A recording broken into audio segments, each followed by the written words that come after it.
Bismillahirrahmanirrahim. Assalamualaikum warahmatullahi wabarakatuh. So hari ini kita akan sambung dengan chapter yang ke-13. Kalau dalam week lesson week, sebenarnya adalah chapter yang ke-13, e-business. Tetapi dalam nota slide dia tulis chapter 14. So chapter yang ke-13 adalah tentang e-business.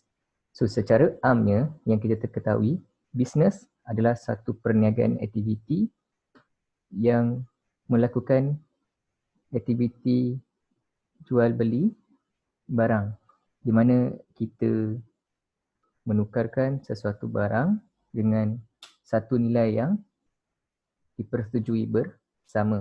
Itu adalah secara amnya maksud perniagaan. Kalau you guys ingat, di dalam subjek sejarah kita panggil sistem barter. Itu adalah perniagaan zaman dahulu yang dilaksanakan melalui sistem barter. Dan dimodernkan pada zaman kini, sistem barter itu digantikan dengan nilai kewangan, iaitu menggantikan nilai yang dipersetujui bersama. So apabila kita masuk kepada e-business, e ni sebenarnya dia mewakili electronic business. So bila kita kata elektronik, sebenarnya melibatkan IT. So kita dalam subjek information technology, so kita takkan lari daripada IT. So electronic business ni adalah perniagaan yang dahulunya sistem barter dan kini melalui sistem kewangan, dan dalam zaman semakin moden kita melakukan pertukaran barang dengan pertukaran nilai yang dipersetujui bersama melalui IT, Internet Information Technology. So kita lihat satu persatu, go through one by one. Okay, seperti biasa learning outcome, saya nak minta you guys baca sekali imbas berdasarkan slide note yang berada di tangan masing-masing.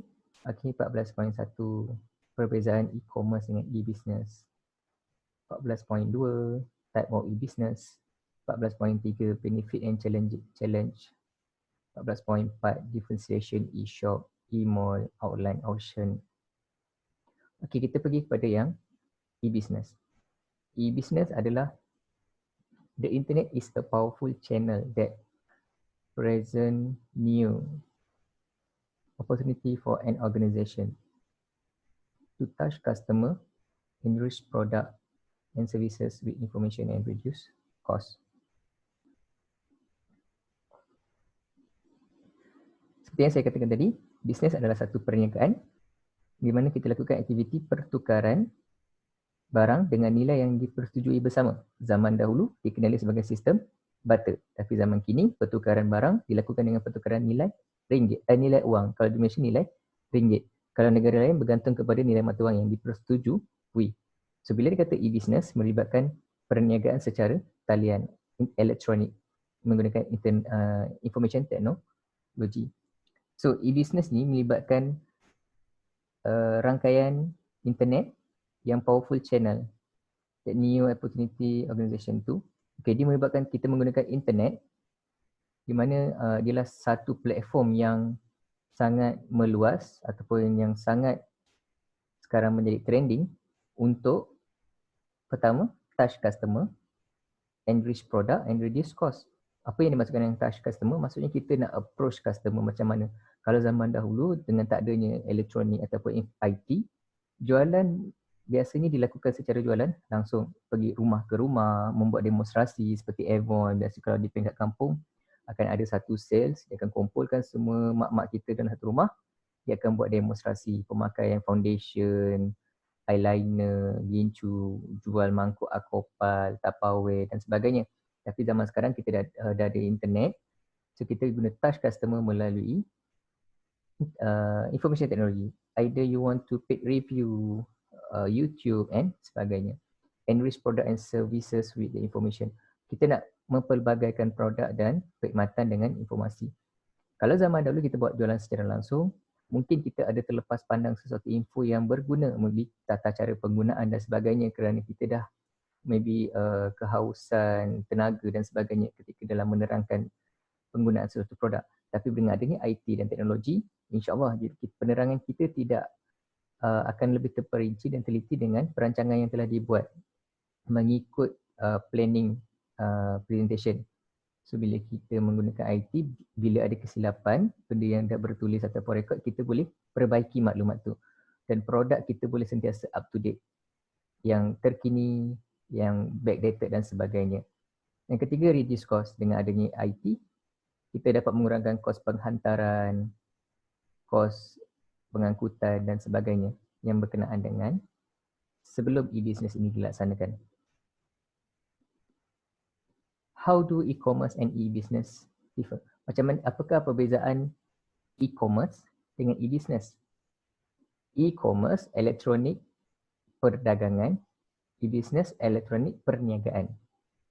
Dalam e-commerce, elektronik perdagangan, kita lakukan jual beli barang melalui internet. Manakala e-business, elektronik perniagaan, kita menguruskan perniagaan menggunakan internet. Bukan sahaja jual beli, termasuk servicing. Saya bagi contoh, e-commerce, jual beli barang. Seperti Shopee, Lazada dan sebagainya. Maksudnya di Shopee dan Lazada, di situ hanya ada aktiviti jual beli. Tiada aktiviti promosi, promotion dan sebagainya. Manakala e-business, dia bukan sahaja jual beli, tetapi ada mungkin memberi informasi ataupun servicing yang lain. Sebagai contohnya, kita menggunakan website e-business, di mana you sebagai satu syarikat yang besar, you buat satu sistem, you buat satu website khas untuk produk you sahaja. Sebagai contoh, website internet banking. Internet banking adalah salah satu e-business, bermakna menguruskan aktiviti jual beli barang dan menyampaikan segala info dan maklumat dan promosi melalui internet. Itu dikatakan e-business.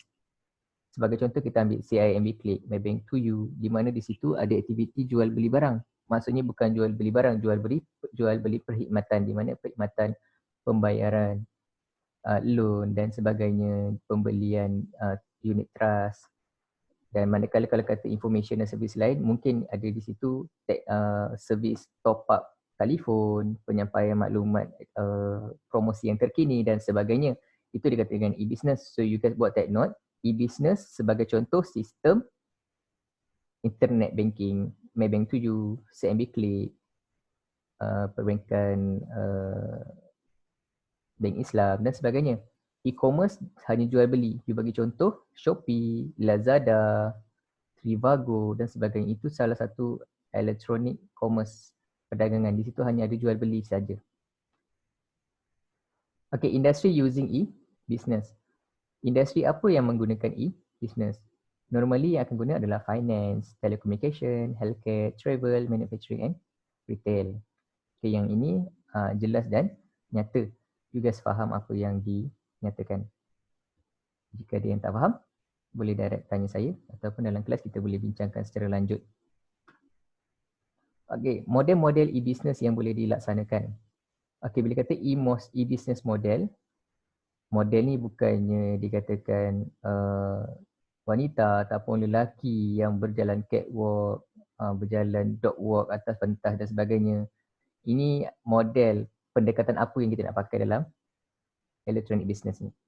Okay, dalam electronic business, kita menggunakan pendekatan 4 cara yang dinyatakan dalam slide. Pertama, kita ada B2B, business to business. Kedua, kita ada B2C, business to consumer. Kita ada C2B, C2C, consumer to business.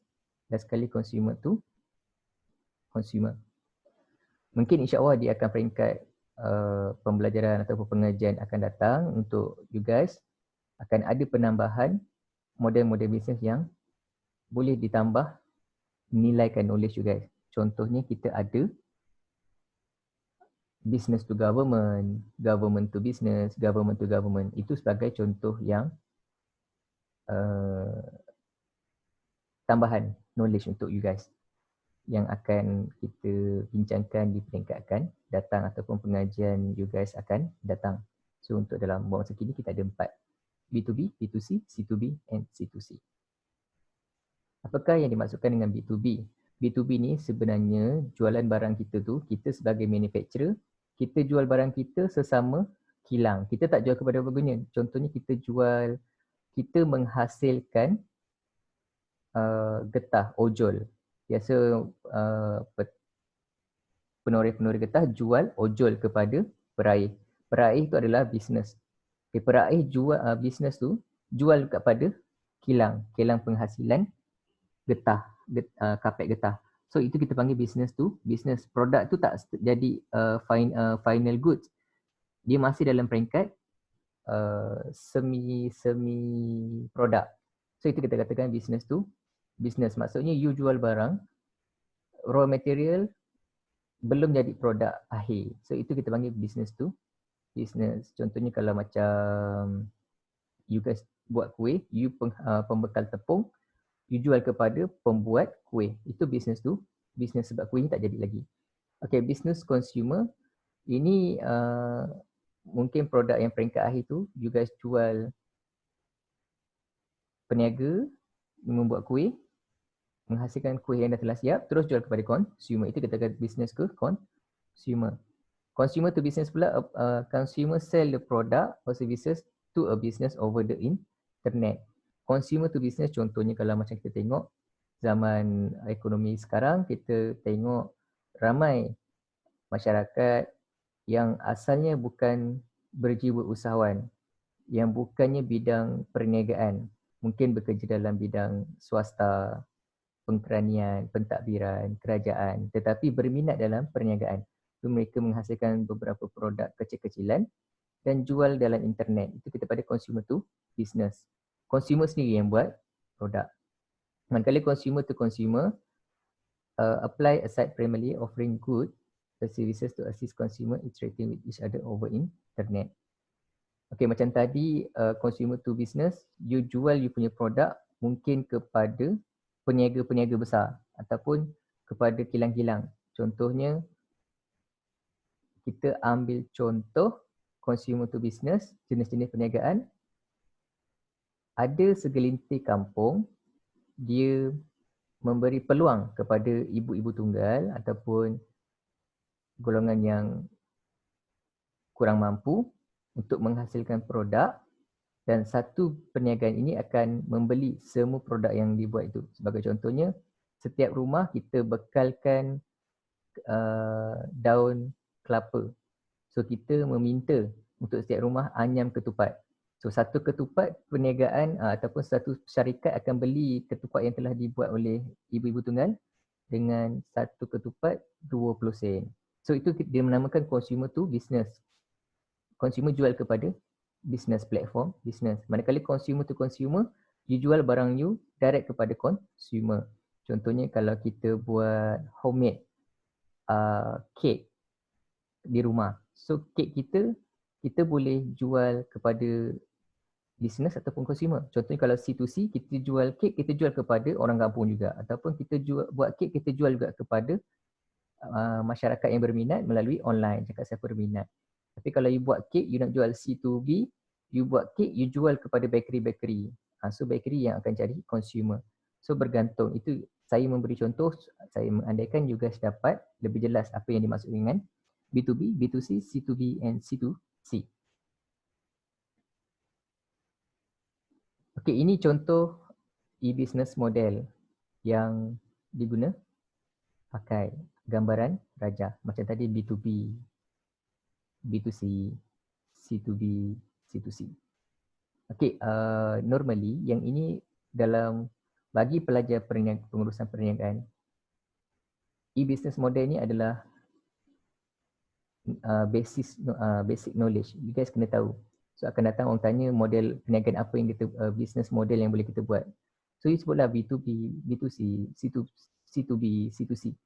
So benda ni asas pengetahuan untuk pelajar-pelajar perniagaan. So akan datang kita akan ada lebih banyak lagi model-model yang boleh diketengahkan. Macam saya kata tadi, kita ada melibatkan government pula. Government to government, government to business. Okay, untuk peringkat MGT 300 sekarang kita belajar 4 model ini saja. Okey, kita pergi kepada B2B, lebih detail, iaitu electronic marketplace, e-marketplace. In interactive business communicate providing a central market where multiple buyers and sellers can engage in a business activity. Ini just a statement. Okay, B2C, business to consumer. Okay, what kind method ataupun kaedah apa yang kita nak pakai untuk B2C, business to consumer? Macam mana kaedah peniaga nak jual barang kepada consumer? Macam saya katakan, sebelum ni kita gunakan jualan secara langsung, rumah ke rumah. Tapi zaman sekarang kita dah menggunakan IT. Apakah pendekatan yang sesuai kita nak guna pakai? Pertama, kita ada e-shop. Kedua, kita ada e-mall.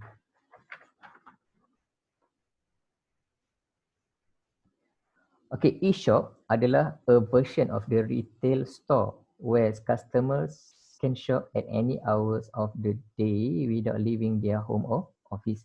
Okay, senang cerita, e-shop ni adalah satu platform elektronik jual beli yang tidak kira masa, tidak menggunakan premis. Sebagai contoh, saya ulang, contoh yang mungkin anda familiar, Shopee, Lazada. Itu yang paling trending zaman-zaman you guys kini. So, Shopee, Lazada adalah dikategorikan sebagai e-shop di mana kita boleh jual beli barang tak kira masa dan tiada premis. Di manakala e-mall consists a number of e-shop. It serves as a gateway through which a visitor can access another e-shop. Okay, e-mall ini adalah satu sistem elektronik di mana you must, saya bagi contoh, bukan melibat e-mall dulu. Bila kita kata sebut shopping complex, a mall, you guys akan terngiang-ngiang dalam fikiran, okay, a mall, satu tempat platform jual beli barang yang banyak kedai. Okay, sama juga dengan e-mall, electronic mall, di mana dalam satu sistem terdapat banyak sistem ataupun kedai-kedai yang boleh kita masuk. Sebagai contoh, sistem Trivago. You klik dalam Trivago website ataupun sistem, di dalam Trivago tu terdapat pelbagai perniagaan, terdapat pelbagai e-shop yang boleh kita masuk. Bila you klik, you akan direct kepada peniaga-peniaga berkenaan. Trivago ni adalah satu platform di mana kita nak booking tempat tinggal bagi percutian mengikut harga yang kita mampu. So, you klik harga dia, dia akan muncullah beberapa kedai. So, ingat, e-shop adalah satu jualan barang tanpa mengira masa ataupun premis. Bergantunglah, e-shop tu mungkin adalah sistem produk itu sendiri. Contohnya, Avon punya sistem itu sendiri. Ataupun sistem Kowe itu sendiri. Kowe ada satu sistem e-shop, itu pun e-shop. Ataupun jualan barang-barang yang memang sistem dia sendiri, maksudnya nama dia. Tapi dalam e-mall ni terdapat banyak-banyak e-shop. So dalam e-mall banyak e-shop. Okay, you bayangkan tadi kalau e-shop, kita buang e lah, kita ambil shop. Di dalam shopping complex you tengok banyak kedai. Kita ada Hinode ke Hinode shop. Kawan-kawan saya panggil Hinode. So Hinode shop, T-Life, kita ada Maxi Center dan sebagainya.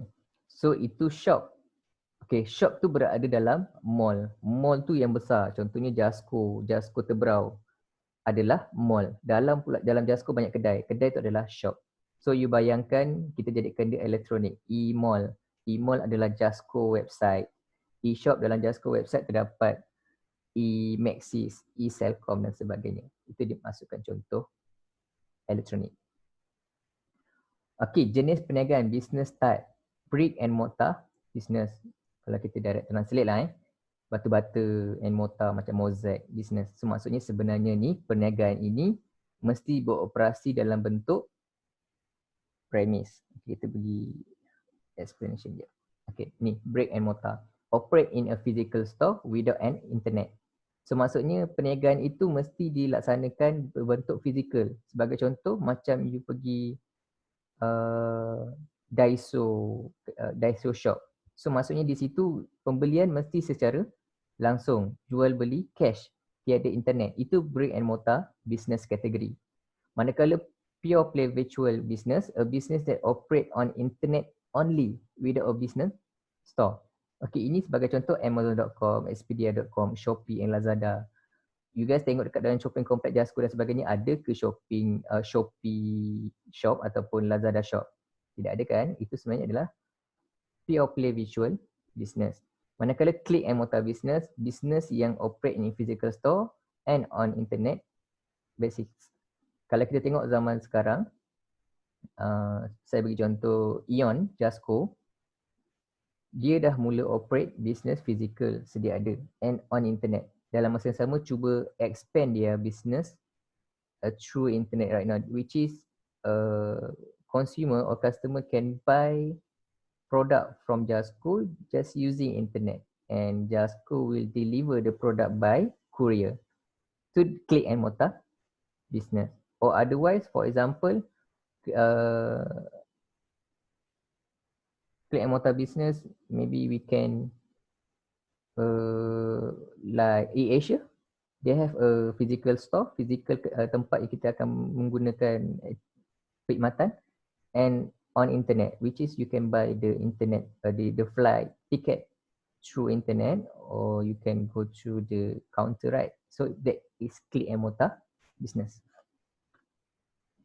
Okay, kita pergi pada C2B, consumer to business. Macam manakah pelanggan ataupun end user ni jual beli barang kepada perniagaan, kepada peniaga platform, business platform. Dia boleh menggunakan Priceline.com as example, C2B as a business, a demand dan sebagainya. Okay, saya bagi contoh lain yang maybe you guys lebih familiar lah untuk zaman kini. Seperti Shopee, Lazada, eBay, Mudah.com. Kita ada barang, kita tak tahu nak jual kat mana. Nak jual dekat IG, nak jual kat website, dekat Facebook, kita kena ada follower yang ramai, betul.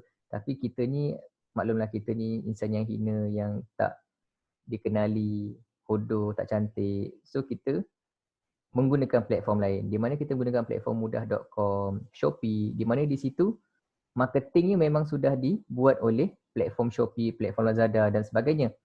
So kita hanya mempromosikan barang kita, Shopee yang akan bantu marketkan barang kita. Itu kita namakan consumer to business. Senang je, kalau you guys ada produk, tak kisah kerepek ke, kopok ke, air ketum ke, jual dadah ke dan sebagainya. Kita jual online je sekarang, tak perlukan premis. Kalau jual premis, jual dadah kena tangkap, betul? So kalau you nak jual secara illegal, saya tak ngajar lah, saya bagi contoh je, lebih you guys faham. So jual lah secara online. Gunakanlah Mudah.com. Siapa yang boleh jual dadah, jual ketum secara online, beritahu saya nak invest. Boleh lah, insyaAllah saya boleh invest sikit. Sebab perniagaan ketum dan dadah ni menguntungkan. Tapi di Malaysia, benda tu illegal. Tapi di Thailand, walaupun illegal jualan dadah, tapi diambil kira sebagai pendapatan negara. Sebab negara Thailand bukan negara Islam, betul? Kita di Malaysia pun bukan negara Islam. Kita majoriti penduduknya Islam. Tapi kita bukan negara Islam. Sebab kalau negara Islam, you have to practice fully Islamic ways. Their punishment and syariah. Tapi kita majoriti Islam, tapi bukan negara Islam. So, jual beli barang ni kita boleh jual secara online. Jual online je. Itu kita pada consumer to business. Okay, kita pergi daripada consumer to consumer. Macam manakah pengguna end user nak jual barang kepada end user? You jual barang yang dah siap, yang finished goods, nak jual kepada you punya customer. Kita ada 3 kaedah online auction. Lelongan secara ataupun jualan secara internet, secara alam maya. Pertama kita ada electronic auction, e-auction, kita ada forward auction and reverse auction. Okay, untuk electronic auction, saya bagi contoh Shopee. Di mana di sini seller and buyer solicit consecutive bid from each other and price determined dynamically. So, maksudnya kalau kita tengok contoh Shopee and Lazada dan sebagainya, contohnya kita search kat situ sport RAM kereta. Contohnya sport RAM kereta ataupun tayar kereta. Ataupun kita ambil mudah, kita nak beli telefon, laptop lah, kita nak beli Asus laptop. So bila you typing Asus laptop, there will appear so many seller, tapi same product. Terdapat pelbagai jurujual ataupun syarikat menjual produk yang sama tapi berbeza-beza harga. Ada yang jual 1,000, ada yang 1,500, ada yang 1,300, 1,200. Dia bermain dengan harga, ada yang rendah, ada yang tinggi. Itu kita kata constitutive bid. Tapi bergantung kepada you sebagai consumer pilih. Ada bagi setengah orang berandaian assumption high value, high quality, low value, low quality. But they have some people thinking barang yang murah tak semestinya tak bagus. Barang yang mahal tak semestinya pun bagus. Kadang-kadang barang yang murah lagi bagus daripada barang yang mahal. Itu kita namakan electronic auction, jual beli secara online. Kita tak kisah letak harga, kita cari satu barang, dia akan keluar yang mahal, yang murah. You yang choose. So semua bergantung kepada purchasing power. You guys ada purchasing power, you tentukan. Kedua, kita ada forward auction. Forward auction ni seller use a selling channel to many buyer and the highest bid. Okey, dekat sini sebagai contoh, kita jual barang, kita akan gunakan bidding, lelongan forward auction ni. Contoh, saya bagi contoh terus ni agar you guys faham. Shilindo, Chilindo, Shilindo system, Shilindo platform. Di mana di sini barangan akan bermula dengan RM RM1. You masuk, contohnya kita nak beli speaker, bass speaker. So di situ you masuk, you akan auction, you akan berebut bidding RM1. So lepas tu akan ada yang bid RM2, akan ada yang bid RM10. Sampai harga tu tidak mampu di bidding lagi. Contohnya orang letak RM100. So lepas 100 dah tak ada orang nak offer lagi paling tinggi. So you menang. So kita panggil forward auction. Okay, manakala reverse auction, buyer use a purchase product selecting a seller with the lowest bid. Okay, ini senang cerita kita buat seperti electronic auction. Kalau sebenarnya dekat platform electronic auction, barangan itu dia harga bersepah. Ada yang mahal, ada yang tengah-tengah, ada yang murah. Itu kita platform. Manakala reverse auction, di sini barang tu dia semua berlumba-lumba untuk letak harga yang paling rendah, lowest bid. Macam contoh, saya bagi contoh, you nak beli, contoh sebagai contoh, later saya beli bag. Dekat dalam sistem ni, contohnya dalam mudah.com, yes. Kalau you tengok Shopee, electronic auction tu Shopee, harga dia bersepah. Tadi saya katakan ada mahal, rendah, tengah. Tapi di reverse auction, kalau dekat mudah.com, orang akan berlumba-lumba letak harga yang paling, cuba letak harga yang paling minimum. Tapi harga minimum tu tidaklah semurah yang boleh merugikan orang lain. So contohnya kalau arrange you nak jual motor LC, harga nilai paling minimum 7,000, paling mahal 10,000 contoh. So you nak letak reverse auction, maybe some people ataupun satu syarikat akan letak harga 6,999. Akan ada orang letak 6,991. Beza RM1 je, tapi sebenarnya bila kita bundarkan, they still will be 7,000. Itu yang katakan reverse auction. Okay, kita pada C2C. C2C communities include, okay, yang ni saya nak you guys, tak apa, saya explain sikit. Okay, untuk community of interest, Macam sebenarnya dekat sini peringkat C2C, macam mana kita sebagai pengguna akhir nak jual barang kepada pengguna akhir. Maksudnya nak jual barang pengguna kepada pengguna. Kita ada community, beberapa community yang kita boleh sasarkan. Maksudnya kita punya segmen, kita punya target market, siapa kita nak jual C2C. So ini sebenarnya lebih kepada marketing, siapa kita punya segmentation. Pertama, communities of interest. People interact with each other on specific topic. Maksudnya di sini, you jual barang, you fokus kepada minat yang sama. You jual kek. So you akan jual kek ni kepada orang yang minat kek juga. Kepada penggemar kek.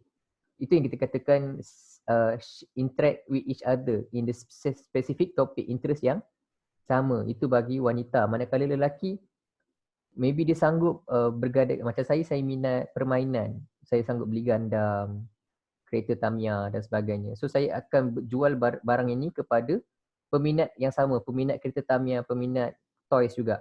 Kadang-kadang you rasa macam nonsense saya jual satu Gundam, saya beli harganya 300.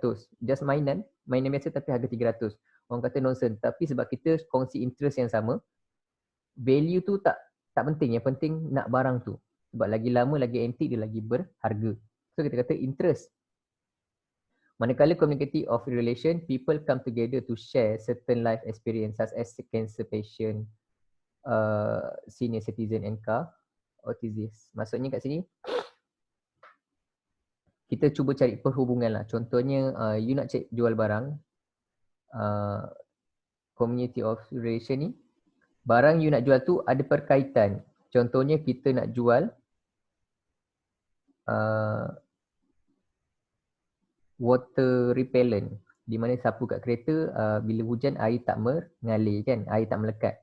So kita tengok orang sebelah ni keretanya sebulan tak bergerak, kena hujan, kena habuk, melekat. So kerana mungkin life dia punya experience maybe busy ke dan sebagainya, kita sebagai jiran kita jual, kita pun berkongsi cakap, encik saya ada jual produk water repellent, saya tengok kereta encik ni berhabuk, air melekat bila hujan. So saya kongsikan macam mana kereta saya kat sini yang dah setahun tak bergerak, nampak kelihatan cantik. So saya gunakan ini. So maksudnya you share experience, cuba buat hubungan macam itu. So dia akan tertarik. Maksudnya dia tengok you punya experience, sharing knowledge, sharing experience macam itu. Ataupun yang dikatakan cancer patient, kita tak ada sakit kanser, tapi kita ada buat satu servis di mana untuk menghappykan pesakit-pesakit kanser. Contohnya you jadi sebagai clown, badut dan sebagainya untuk menghappykan pesakit kanser. Maybe kita ada pengalaman di mana adik kita pernah ada kena kanser dan sebagainya. Kita cuba nak menghappykan pesakit-pesakit kanser. So servis kita buat adalah badut. Itu adalah relation. Okay, seterusnya adalah community fantasi. People participate in the imaginary environment such as fantasy football teams, playing one-to-one the Michael Jordan. Ini melibatkan satu contoh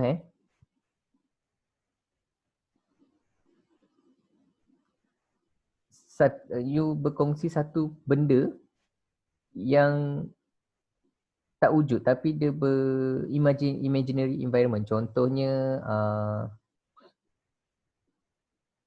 kita suka melihat bintang-bintang di angkasa. Ada setengah orang hobi dia, contohnya fantasi, dia kata apakah di sebalik galaksi, luar galaksi kita, ataupun apakah yang ada di planet Pluto, di planet Marikh. Betul ke orang kata planet Marikh ni ada makhluk selain manusia, di situ ada orang boleh hidup? So kita pun ada satu team di mana orang pun berfikir, oh Marikh ni ada orang lain yang tinggal. So bila you nak jual barang, contohnya teropong, orang kata okey kita ada jual, saya ada jual teropong cik. So teropong ni insya-Allah kita boleh tengok apa yang ada di Marikh tu. So tak terfikir akal fikiran barang yang kita nak jual tu, dia boleh fantasi, imaginary environment. Contohnya saya jual tangkal kencing malam. Cik pakal tangkal ni, insya-Allah anak cik takkan kencing malam. Ataupun cik pakai tangkal ni, orang akan kedai encik akan laris laku. Imaginary environment, fantasi-fantasi benda yang macam, saya tak naklah kata macam black magic dan sebagainya, tapi saya nak bagi contoh black magic ni agar you guys lebih faham. Benda-benda ni imaginary. Kan sebenarnya hantu ni tak wujud. Yang wujud setan dan jin. Macam tu. So kalau you takut, dia akan menyerupai apa yang you guys bayangkan. Bagi contoh, kita tengok kenapa hantu kat China lompat-lompat, hantu Malaysia Pontianak pocong, Mak Saleh hantu vampire. Tak ke cuba kita convert pocong pergi ke luar negara? Takut tak orang? Tak kan, tu tengok ikatannya. Kalau vampire pergi Malaysia, kita tengok lompat-lompat mungkin kita tak takut. Tapi that is fantasy. Imaginary environment. Cuba you bayangkan macam pocong tu adalah bantal. Kalau datang depan mata, you tumbuk je. In fantasy, imaginary environment. Saya harap saya bagi contoh ni, saya nak you guys lebih faham, lebih dapat catch up apa yang saya nak sampaikan. Contoh tu just cerita je. Saya nak you guys fahamkan point tu. Cuba you fahamkan in your ways, your method, how to understanding, how to remember, remind all the fact. Boleh Macam mana you guys nak hafal, faham? You guys punya cara. Tugas saya nak deliver the input. So output you dapat and then you simpan macam mana cara? You punya creativity. E-business benefit and challenge. Apakah kebaikan ataupun cabaran? Okey, ini adalah kebaikan e-business. Highly accessible, increase customer loyalty, improve information content, increase convenience, increase global reach, decrease cost. All the point is the fact point and then is general point. So in case ada yang tak faham, boleh tanya saya dalam kelas tutorial. Manakala challenge, cabaran, ujian, first is protecting consumer, leveraging existing system, increase liability, providing security and adhering taxing rules. Sekejap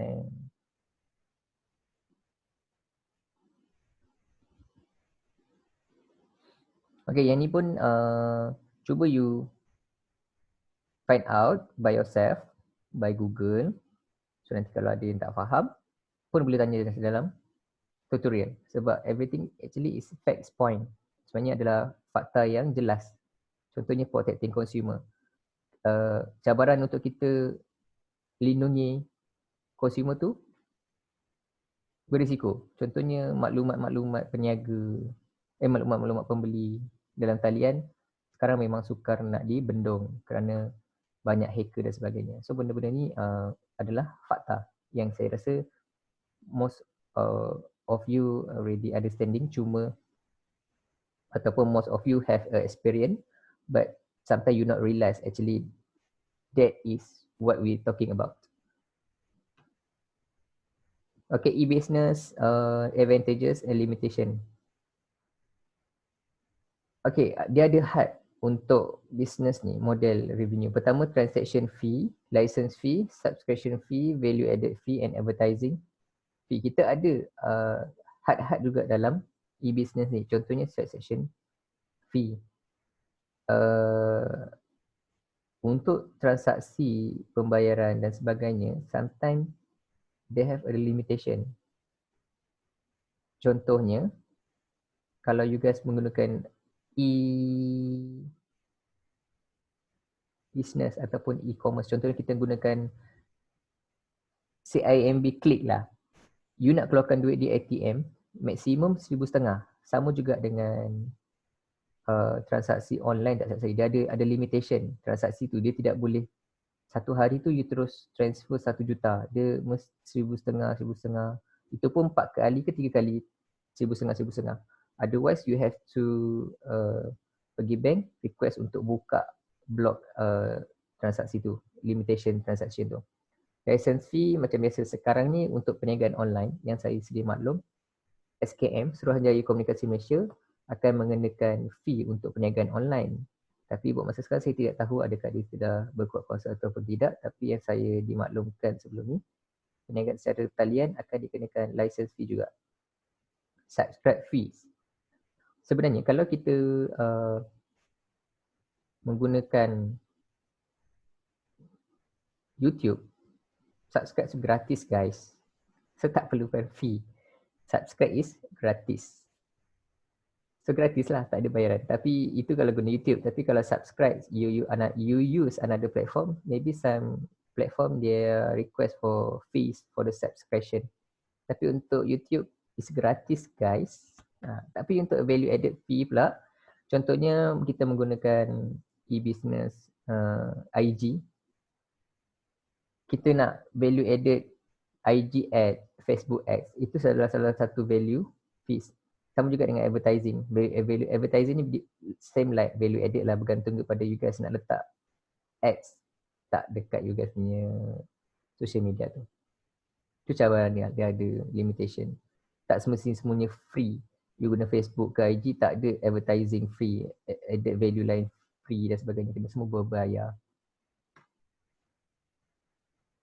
Nanti saya bagi contoh macam mana kita nak tengok keuntungan orang menggunakan subscribe fee. Okay, sebelum tu kita pergi kepada Mashup. Okay, web Mashup ni adalah a website or web application that use content from more than one sources to create completely new service. In a web Mashup ni, kita ada application program interface API and then Mashup editor. Untuk API ni, a set of routine, protocol and tools for building software application. Okay, API ni kalau kita sebenarnya pelajar teknologi, kita akan lebih tahu detail lah apa yang dimaksudkan dengan API dengan Mashup editor. Tapi kita just belajar basic. Saya nak bagi contoh je, di manakah API ini digunakan.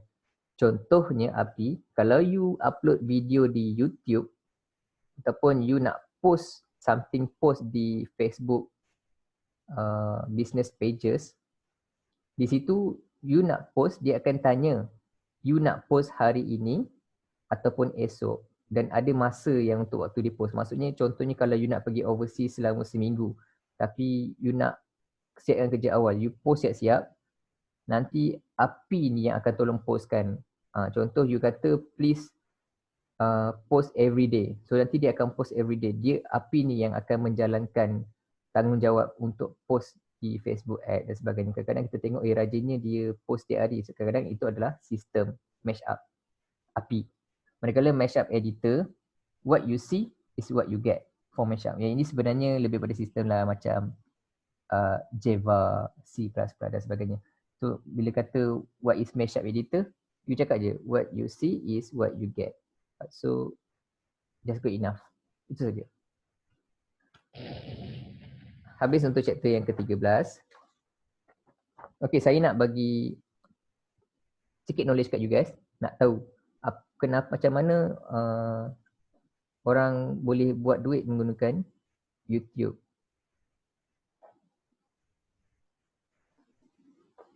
Contoh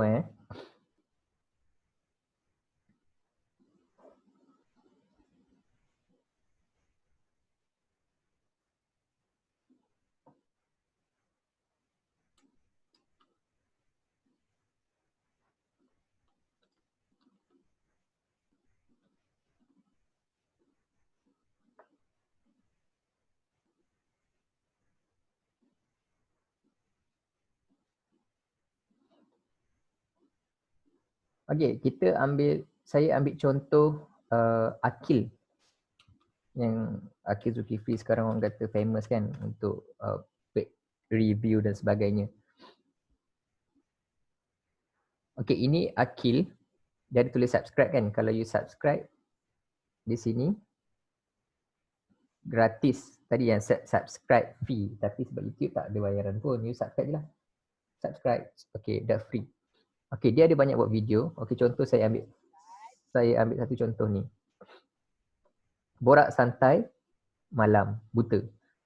You tengok dia punya view 39,000 dan sebagainya, betul tak? Untuk YouTube lebih pada 1,000 orang, tak silap saya dia boleh dapat income percuma sebab dalam video tu dia akan selitkan advertise oleh YouTube. So you sebagai host video tu, you akan dapat income. So macam mana kita nak tahu income dia berapa?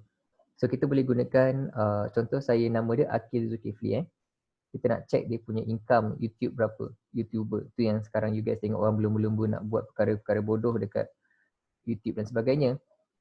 Kita pergi dekat satu sistem namanya Social Blade. Dekat sini kita boleh tengok income YouTuber. Okay, you enterkan nama, contoh tadi saya masuk Akil Zulkifli.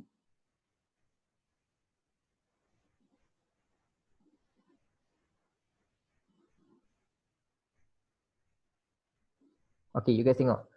Ini Akil Zulkifli. Kita select channel. Kita boleh tengok income dia monthly. Berapa yang dia dapat. Okay, you guys tengok untuk Mei, 3 Mei 2000 bulan ni lah. 3 Mei 2000, income dia 39 hingga 631 dolar. Okey, dolar, bayangkan kalau kita kali 4 kali 4, 631 kali 4. Income dia untuk satu bulan ni adalah RM2,524. So itu income daripada video. Subscribe, biasa gratis guys. So itu saja untuk belajar kita pada malam ini. Sorry, saya rekod waktu malam. Itu saja belajar kita pada hari ini. Jumpa di lain chapter. Assalamualaikum warahmatullahi wabarakatuh.